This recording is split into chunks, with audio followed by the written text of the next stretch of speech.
Geysers అనేవి blast అవుతాయి.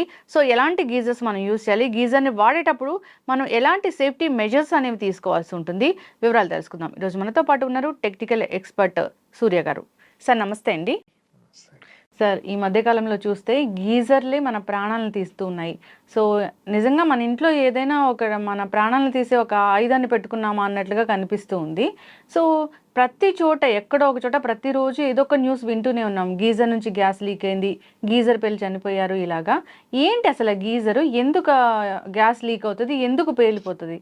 Actually geyser గురించి చెప్పుకోవాలంటే మెయిన్ వచ్చేసరికి అక్కడ వచ్చేసరికి ఉండేది ఎలక్ట్రిసిటీ.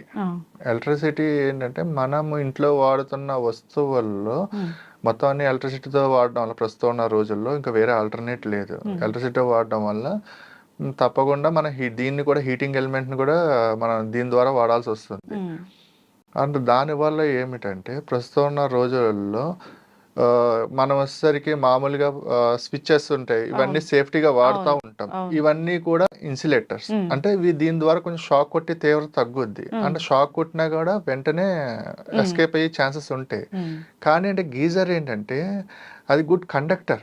మీరు వాటర్ లోనే ఎలిమెంట్ ఉంటుంది. ఆ ఎలిమెంట్ ఉండడం వల్ల దానివల్ల ఏ ఇన్సిడెంట్ జరిగినా మీరు దాని నుంచి ఎస్కేప్ అయ్యే ఛాన్సెస్ అన్నది 100కి 100% ఉండదు అన్నమాట. దానివల్ల చనిపోయే అవకాశాలు కూడా చాలా ఎక్కువ ఉంటాయి. మిగతా వాటి ద్వారా ఏంటంటే ఒక 10% అయినా ఛాన్స్ ఉంటుంది, దీంట్లో 10% కూడా ఉండదు ఛాన్స్ అండి. ఎస్, గీజర్ లో గ్యాస్ లీక్ అవుతుంది అనేది ఎందుకు సార్, ఎలాంటి కండిషన్స్ లో ఉంటుంది? గ్యాస్ లీక్ అవడం అంటే మన గీజర్ లో టెంపరేచర్ సెటప్స్ ఉంటాయి. ఆ టెంపరేచర్ సెటప్స్ లో థర్మోస్టాట్ అని ఉంటది ఒకటి. అదేంటంటే టెంపరేచర్ ఎక్కువైనప్పుడు హీటింగ్ ఎలిమెంట్ ని ఆఫ్ చేస్తూ ఉంటది, మళ్ళీ అది ఎప్పుడైతే తక్కువైందో మళ్ళీ ఆన్ చేస్తూ ఉంటది. అది ఫెయిల్ అయినప్పుడు ఇది ఓవర్ టెంపరేచర్ బాయిల్ అయిపోతుంది, వాటర్ ప్రెజర్ బిల్డప్ అవుతుంది. దాంట్లో అక్కడ ప్రతి గీజర్ కి ప్రెజర్ లీకేజ్ సిస్టమ్ ఉంటుంది అక్కడ. ఆ లీకేజ్ సిస్టమ్ కూడా ఫెయిల్యూర్ అయితే మీకు ఆ ప్రెజర్ ఎక్కువ బిల్డ్ అయ్యి బ్లాస్ట్ అయ్యే అవకాశాలు ఉంటాయి. ఓకే, అంటే మరి 1, 2 అలా ఉంటాయి కదా, దేంట్లో పెడితే సేఫ్ గా ఉంటుంది? మీడియం పెట్టుకుంటే బెటర్. అది కూడా థర్మోస్టాట్ లేనప్పుడు అంటే కనుక ఇంకా ఆటోమేటిక్ గా ఫెయిల్యూర్ జరిగిపోయినట్టు.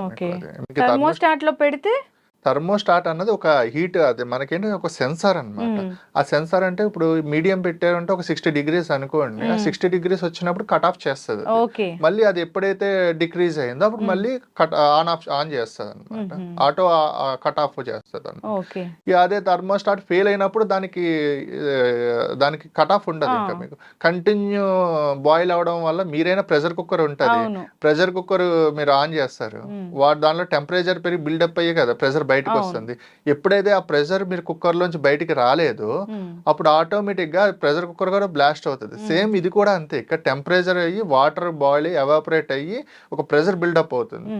ఆ ప్రెషర్ బిల్డప్ అవడం వల్ల ఏంటంటే అది ఇంకా దాన్ని ఇంకా స్ట్రెంత్ కోల్పోతుంది, ఇంకా బ్లాస్ట్ అవడం జరుగుతుంది. ఈ థర్మోస్టాట్ అన్నారు, ఇది ఎలాంటి సందర్భాల్లో ఫెయిల్ అవుతుంది? చెప్పలేము, సెన్సార్ ఎప్పుడైనా ఫెయిల్ అవ్వచ్చు, మీరు కొత్త దాంట్లో కూడా ఫెయిల్ అవ్వచ్చు. చాలా ఇంటర్నేషనల్ బ్రాండ్ కొన్నాము, మా గీజర్ పాడైపోయింది అని చెప్తూ ఉంటారు. ఒక రకంగా చెప్పాలంటే గీజర్లో నేషనల్ లేదు, లోకల్ లేదు. ఏదైనా సరే జాగ్రత్తలు తీసుకోకుండా వాడితే మట్టికి అన్సేఫ్ అండి. ఓకే, గీజర్ని సేఫ్గా వాడుకోవాలంటే ఎలాగా? గీజర్ని సేఫ్గా వాడాలంటే మినిమం టు మినిమం ఒక 15 to 20 liters కెపాసిటీ ఉన్న గీజర్స్ తీసుకోవాలి. ఇప్పుడు ఇన్స్టెంట్ అని చెప్పి వచ్చిన వాటర్ వచ్చేస్తున్నాయి, కానీ అదేంటంటే మీరు మీరు వెళ్తారు, స్విచ్ ఆన్ చేసుకుంటారు, షవర్ బాత్ లేకపోతే బకెట్లోనే ఫిల్ చేసుకుంటారు. అది ఫెయిల్ అయ్యిందంటే ఇమీడియట్ గా షాక్ కొడుతుంది, మీరు అక్కడే ఉంటారు, చుట్టూరు వాటర్ ఉంటుంది, ఇంకా ఎస్కేప్ అయ్యే ఛాన్సెస్ ఉండవు. డైరెక్ట్ బాడీ షాక్ కొడుతుంది, ఇక మనం అంతే కొలాప్స్ అయ్యి. ఇదే సిచ్యువేషన్ కి ఒక ఇన్సిడెంట్ చెప్తున్నాను మీకు. మైదీపట్నం దగ్గర లంగర్ హౌస్ అని ఉంటుంది, అక్కడ MBBS డాక్టర్ న్యూలీ మ్యారీడ్ అయ్యింది, జస్ట్ ఒక 6 months 1 year లోపే అవుతుంది ఇన్సిడెంట్. వాళ్ళ ఫ్యామిలీ పెట్టేసి వాళ్ళ తల్లిదండ్రులందరూ వెళ్ళిపోయాక ఒక 15 daysకే ఇప్పుడు ఈమె లేడీ ఎవరైతే ఉన్నారో ఈమె వెళ్ళి బాత్ చేస్తుంది, హెడ్ బాత్ చేస్తుంటే గీజర్ లోపల ఎలిమెంట్ ఓపెన్ అయింది అనమాట. ఓపెన్ అయ్యి స్పాట్ డెడ్. మా వైఫ్ ఇంకా ఎంతసేపటికి రావట్లేదు అని చెప్పి భర్త వెళ్ళి తలుపు గట్టిగా ఏం లాక్ అయింది, లాక్ని ఓపెన్ చేసుకుని వెళ్ళేసరికి అడుగు పెట్టేసరికి అక్కడ చుట్టూ వాటర్ సర్ఫేస్ ఏరియా ఉంటుంది. వెంటనే అతను కూడా స్పాట్ డెడ్. ఇంక వీళ్ళు ఎంతటికి ఫోన్ చేస్తే రిప్లై అవ్వట్లేదని వచ్చి చూసేసరికి మొత్తం ఇద్దరు డెడ్ అయి ఉన్నారు. ఇలాగేంటంటే ఇన్స్టెంట్ గీజర్స్ ఎప్పుడు రికమెండ్ చేయకూడదు. ఓకే. ఇన్స్టెంట్ గీజర్ రికమెండ్ చేయడం వల్ల అంటే ఫెయిల్యూర్ దాంట్లో మామూలు దాంట్లో కన్నా ఎక్కువ ప్రమాదాలు జరిగే అవకాశం ఉంది. ఈ 15-20 లీటర్ గీజర్ ఎందుకు రికమెండ్ చేస్తున్నామంటే ఈ 15-20 లీటర్ గీజర్స్ స్టోరేజ్ ఉంటుంది, 15-20 లీటర్స్ స్టోరేజ్ ఉంటుంది. మీరు బాత్కి వెళ్ళి ముందే దీన్ని హైలో పెట్టుకుంటారు, మీడియంలో పెట్టుకుంటారు, ఆన్ ఒక 5 మినిట్స్ ముందు 10 మినిట్స్ ముందు ఆన్ చేసుకుని మీరు వెళ్ళి ముందు స్విచ్ ఆఫ్ చేసుకుని వెళ్తే ఈ 20 లీటర్ స్టోరేజ్ ఉంటుంది, ఇనఫ్. ఒక పర్సన్ కి 15-20 లీటర్స్ ఇనఫ్ బాత్ కి. అంటే దాంతోపాటు కూల్ వాటర్ కూడా కొంచెం మిక్స్ అవుతుంది కాబట్టి నియర్లీ 30-40 లీటర్స్ మనకు వస్తుంది. ఒక బాత్ కి 40 లీటర్స్ అన్నది ఇనఫ్ మనకి. దాని గురించి 15-20 లీటర్స్ రికమెండ్ చేస్తాను తప్ప లేకపోతే అది కూడా అన్రికమెండబుల్. ఓకే. ఏదేమైనా గీజర్ అనేది అంత సేఫ్ అయితే కాదు, అస్సలు సేఫ్ అంటూ ఏమీ అసలు గీజర్ లో ఇంట్లో ఉన్న వస్తువుల్లో ప్రమాదకరమైనది గీజర్. గ్యాస్ సిలిండర్ కన్నా ప్రమాదం. గ్యాస్ సిలిండర్స్ అయినా బర్నింగ్ ఇవన్నీ అవి బయటికి ఎస్కేప్ అవడానికి ఉంటది, కానీ ఇది ప్రాణాలే తీసేస్తుంది గీజర్. ఎస్ అండి. సో అయితే గీజర్ ఖచ్చితంగా మస్ట్ అండ్ షుడ్ అయిపోయింది. సో ఈ గీజర్ ని ఎన్నాళ్ళకి ఒకసారి సర్వీసింగ్ చేయిస్తే మంచిది అంటారు? గీజర్ ని సర్వీస్ ఎవ్రీ 6 months కి 1 year కి ఒకసారి చెక్ చేయించుకుంటే బెటర్. కానీ అది ఎలా ఉంటదంటే అక్కడ ఉన్న వాటర్ బట్టి కూడా ఉంటది. ఏమవుతుంది అంటే ఆ హీటింగ్ రాడ్ కి ఇది వచ్చేసరికి ఒక జంక్ కింద పెట్టేయడం, ఒక శుద్ధ లెవెల్స్ ఎక్కువ అయ్యి ఉంటాయి వాటర్ లో, అవి ఇవి పట్టేయడం, దాని వల్ల ఇవి ఖరాబ్ అవ్వడం.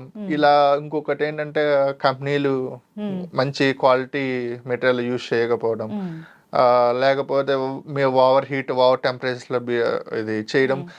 ఒక రకంగా చెప్పాలంటే గీజర్ ని సర్వీస్ చేసినా చేయకపోయినా మినిమం సేఫ్టీ తీసుకుని 15-20 లీటర్స్ ఏదైతే చెప్పానో ఆ వేలో వెళ్ళడం బెటర్. ఎంత సర్వీస్ చేసినా ఏం చేసినా. ఇంకొకటి గీజర్ లో సర్వీస్ చేస్తే అప్పుడు దాకా లేని ప్రాబ్లమ్స్ కూడా రావచ్చు సర్వీస్ చేయడం వల్ల. ఏంటంటే అప్పుడు దాకా టెక్నికల్ పర్సన్ ప్రాపర్ ఎక్స్పీరియన్స్ అయి ఉండాలి, లేదంటే ప్రాపర్ గా చేయకపోయిన జస్ట్ అతను మిస్టేక్ వాళ్ళు కూడా అవ్వచ్చు.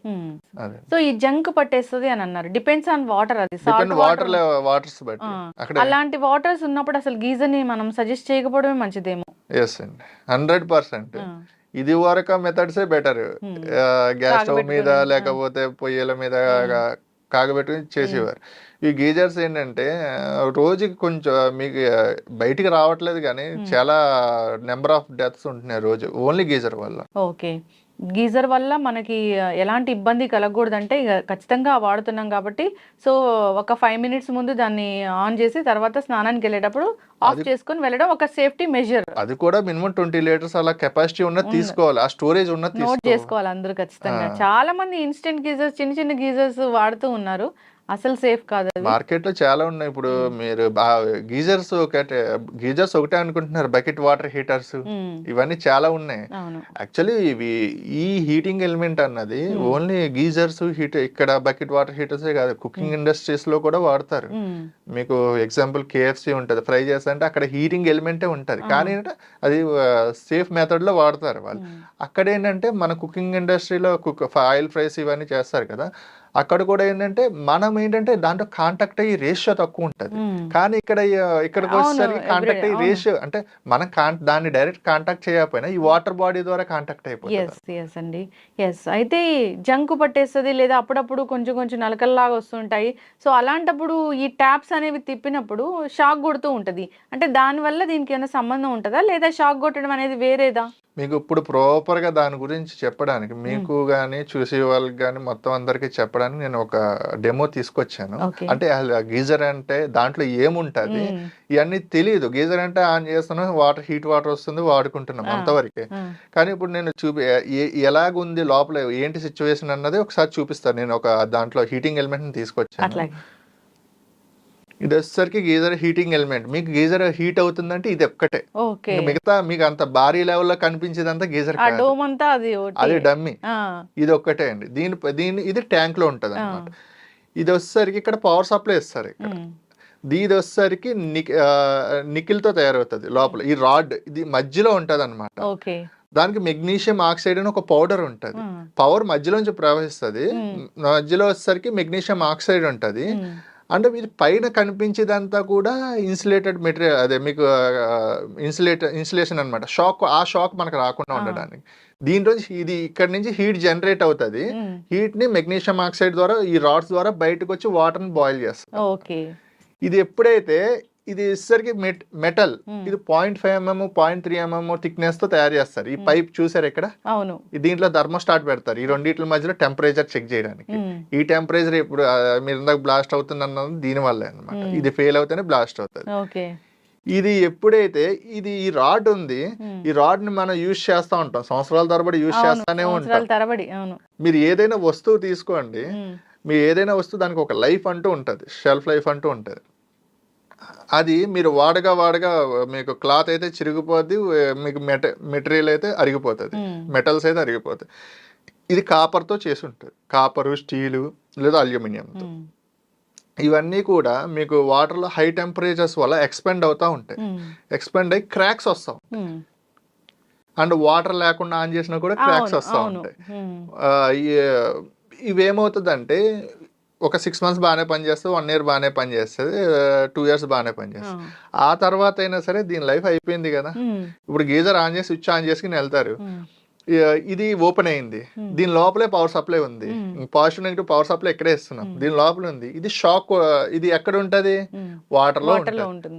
మనం ట్యాప్ తిప్పేసరికి దాని ద్వారా మనకి వచ్చి మనం ఇంకా ఎటు ఎస్కేప్ అయ్యే ఛాన్సెస్ కూడా ఉండవు, స్పాట్ ఇది అవుతుంది. ఎంత డేంజర్ అసలు. ఎస్ ఖచ్చితంగా అండి. అయితే ఒక 3-4 years మీరు చెప్పినట్లు 15 to 20 liters ఆఫ్ ఇది కొనుక్కుంటే ఒక 2-3 years మాత్రమే దాన్ని వాడుకోవచ్చు. అలా అని కాదు, 15 to 20 liters తీసుకుని కూడా నేను ఏమంటున్నానంటే, మీరు ఎప్పుడైతే బాత్ కి వెళ్తారో ఆ బాత్ కి ఒక 5 to 10 minutes ముందు ఆన్ చేసుకుని మీరు వెళ్లే ముందు ఆఫ్ చేసుకుని మీరు ఎంజాయ్ చేయొచ్చు. నేను మొత్తం అవాయిడ్ చేయమని అంటలేదు, ఎందుకంటే అది కంపల్సరీ అయిపోయింది గీజర్ అన్నది. ప్రస్తుతం ఉన్న రోజుల్లో మనం దానికి తగ్గట్టు మన సేఫ్టీకి మనం చూసుకుంటూ జాగ్రత్తగా వాడుకుంటే ఏదైనా సేఫే. అసలు దాంట్లో ఏం గ్యాస్ ఉంటది, అది అంత ప్రాణాంతకమా? సనత్ నగర్ లో చూసాం, గ్యాస్ లీక్ అయి 3 చనిపోవడం జరిగింది. దీంట్లో గ్యాస్ లీక్ అవడం అంటూ ఏముండదు, గ్యాస్ సెపరేట్ గా ఏముండదు, ఓన్లీ ఈ హీటింగ్ ఎలిమెంట్ ఒక్కటే ఉంటది. దాంట్లో ఏం ట్యాంక్ ఉంటది, ఈ ప్రెజర్ బిల్డప్ అయి ఓవర్ టెంపరేచర్ అనేది వచ్చేస్తుంది. అది టెంపరేచర్ ఎక్కువ ఉండి, అంటే ఆ వాష్రూమ్ లో అక్కడ ఉండడం వల్ల అది హై స్ప్రెడ్ అవుతుంది, హై టెంపరేచర్ గా స్ప్రెడ్ అయ్యి కొంచెం వాళ్ళకి టెంపరేచర్ స్టీమ్ ఉంటది కదా, ఓవర్ స్టీమ్ వచ్చినట్టు ఇది కూడా హై టెంపరేచర్ రావడం వల్ల కొన్ని కేసెస్ లో వాళ్ళ బాడీ రెసిస్టెన్స్ బట్టి ఇబ్బంది అవ్వచ్చు.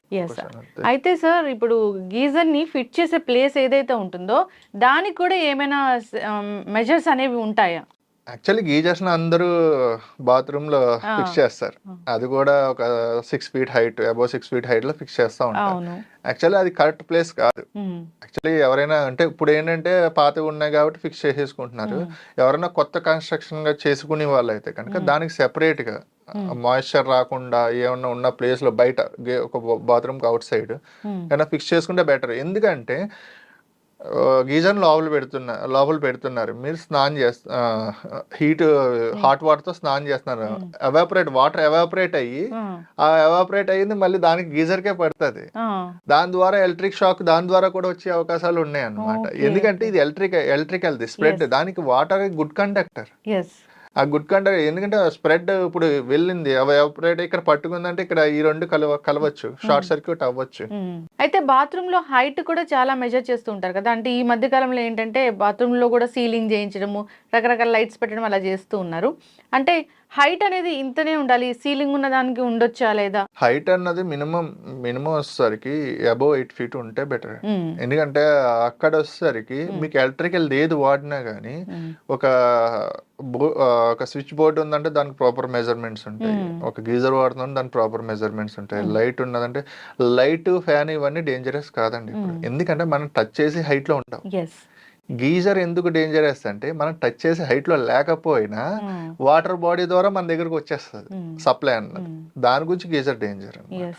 ఇది అపార్ట్మెంట్ కల్చర్ లో ఇందాక నేను మాట్లాడినప్పుడు మీరు అన్నారు, సో ఎక్కడ అంటే ఆ ఫ్లాట్స్ లో ఎక్కడ గీజర్ ప్రాబ్లం వచ్చినా గానీ సో మిగతా ఫ్లాట్స్ అన్నిటికీ కూడా వస్తుంది అని, అది ఎలాగంటే ఇప్పుడు అపార్ట్మెంట్ 2 portions ఉంటాయి, ఇటు ఒక పోర్షన్ ఇటు ఒక పోర్షన్, ఇటు ఒక పైప్ లైన్స్ ఉంటాయి, ఇటు ఒక పైప్ లైన్స్ ఉంటాయి. ఒక 10 floors ఉందనుకోండి, ఇటు ఒక పైప్ లైన్ వెళ్తుంది, ఇటు ఒక పైప్ లైన్ వెళ్తుంది.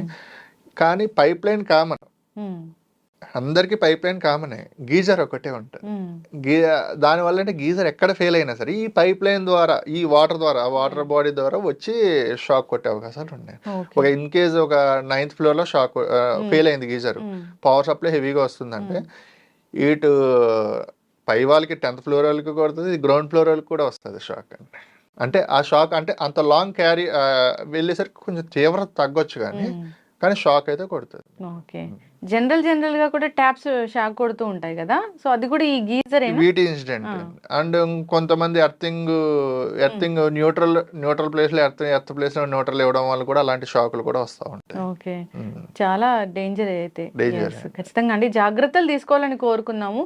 సో అది మెజర్ ఎలా ఉండాలి, ఇప్పుడు మీరు అన్నారు గీజర్ బయట కూడా పెట్టొచ్చని, అలాంటి ఆప్షన్ ఉండేలాగా ఇంకా కన్స్ట్రక్షన్ అనేది చేసుకోవాలని కోరుకున్నామండి. అది చిన్నదండి, ప్రికాషన్స్ ముందే బిల్డింగ్ కన్స్ట్రక్షన్ చేసినప్పుడు తీసుకుంటే బెటర్. ఇంకా పాతగా ఉన్న వాళ్ళైతే ఇంకేం చేయలేరు, ఉన్నదాన్ని ఇట్లా సేఫ్ గా వాడుకోవడమే. కొత్త వాళ్ళ మట్టికి కొన్ని జాగ్రత్తలు తీసుకుని దానికంటూ ఒక ప్రాపర్ గా డెడికేట్ గా ప్లేస్ కేటాయించుకుంటే బెటర్. మనం ప్లగ్ అనేది పెట్టి ఉంచుతాం కదా, అలా ఉంచొచ్చా అంటే కొన్ని సిచ్యువేషన్స్ లో అక్కడ ఏంటంటే వైరింగ్ ఇష్యూస్ ఉంటే ఉంచకూడదు. నార్మల్ గా అయితే కనుక కామన్ గా అందరి దగ్గర పెట్టే ఉంటుంది. అవును, కానీ గీజర్ విషయంలో ఏంటంటే మీకు అక్కడ న్యూట్రల్ లో లీకేజ్ వచ్చినా మీకు ఇక్కడ షాక్ కొట్టే అవకాశాలు కూడా ఉంటాయి. ఉంచకుండా ఉంటే బెటర్. కానీ ఏంటంటే గీజర్ కి అందరు స్విచ్ పెడతా ఉంటారు. స్విచ్ కాకుండా 2 పోల్ ఎంసీబీ ఉంటుంది, అది పెట్టుకుంటే బెస్ట్ అండి స్విచ్ కన్నా. అంటే ఎందుకంటే స్విచ్ వచ్చేసరికి ఫేజ్ ని ఆఫ్ చేస్తారు, న్యూట్రల్ ఆఫ్ చేయరు. కొన్ని సిచ్యువేషన్స్ లో లీకేజ్ కరెంట్లు జనరేట్ అయ్యి అంటే హెవీ షాక్ కాదు కానీ కొంచెం తిమ్మిరి ఎక్కడం ఇట్లాంటివి వస్తూ ఉంటాయి. అండి ఖచ్చితంగా. సో దీనికి స్టెబిలైజర్స్ అలాంటివి ఏమి ఉండవు కదా, సో ఎప్పుడైనా పవర్ ఎక్కువ వచ్చినప్పుడు అది ఏమైనా జరగడం అట్లా ఏమైనా ఉంటుందా, ఒకసారి ఫ్లక్చువేట్ అవుతా ఉంటుంది కదా? దీనికి వచ్చేసరికి ఒకటేనండి, ఏమున్నా కానీ సేఫ్టీయే ముఖ్యం గీజర్ విషయంలో. మనం ఏంటంటే సేఫ్టీ తీసుకుంటే ఏదో కాపాడదు అన్నది కాదు, మన జాగ్రత్తలో మనం ఉండడం ముఖ్యం. ఖచ్చితంగా అండి. సో ముందు ఈ ఎలక్ట్రికల్ అండ్ ఎలక్ట్రానిక్స్ గురించి మరిన్ని వీడియోస్ అయితే చేద్దాము, అవేర్నెస్ అయితే కల్పిద్దాము ప్రజలకి. చక్కటి ఇన్ఫర్మేషన్ అండి. ఈ మెజర్స్ అన్ని పాటిస్తూ అందరూ హ్యాపీగా ఉండాలని కోరుకుందాం. ధన్యవాదాలు సార్. Thank you.